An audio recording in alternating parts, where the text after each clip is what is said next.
আসসালামু আলাইকুম। আজকে আমি আপনাদের সামনে আলোচনা করব এমন 4টি কালিমা নিয়ে, যে কালিমা 4টি আল্লাহ তাআলার কাছে অধিক পছন্দনীয় বা প্রিয়। কালিমা 4টি হচ্ছে সুবহানাল্লাহ, আলহামদুলিল্লাহ, লা ইলাহা ইল্লাল্লাহু, আল্লাহু আকবার। তো এই 4টি কালেমা আল্লাহ তাআলার কাছে অধিক পছন্দনীয় বা প্রিয়। আর এই 4টি কালেমার যখন কোনো মুসলমান নরনারী পাঠ করে, তখন এর কালেমাগুলোর বিনিময়ে তার জন্য জান্নাতে এক একটি গাছ লাগানো হয়। সুবহানাল্লাহ। একবার রাসূলুল্লাহ সাল্লাল্লাহু আলাইহি ওয়াসাল্লাম কোথাও যাচ্ছিলেন, প্রতিমধ্যে দেখলেন আবু হুরায়রা রাদিয়াল্লাহু তাআলা আনহু কিছু লাগাচ্ছে।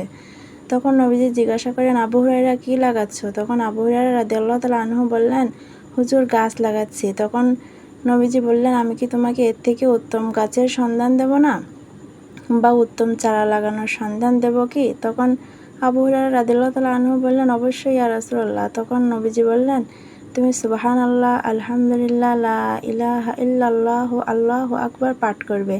এর প্রত্যেকটির বিনিময়ে তোমার জন্য জান্নাতে এক একটি গাছ লাগানো হবে। সুবহানাল্লাহ। অপর এক বর্ণনায় আছে, যখন কোনো মানুষ এই কালেমাগুলো পাঠ করে, তখন তার গুনাহগুলো এমনভাবে ঝরে যায়, যেমন শীতকালে গাছের পাতাগুলো ঝরে যায়। সুবহানাল্লাহ। তো দেখুন এই 4টি কালেমার কত ফজিলত বা কত গুরুত্বপূর্ণ। আল্লাহ তাআলা আমাদের এই কালেমা 4টির উপর আমল করার তৌফিক দান করুন।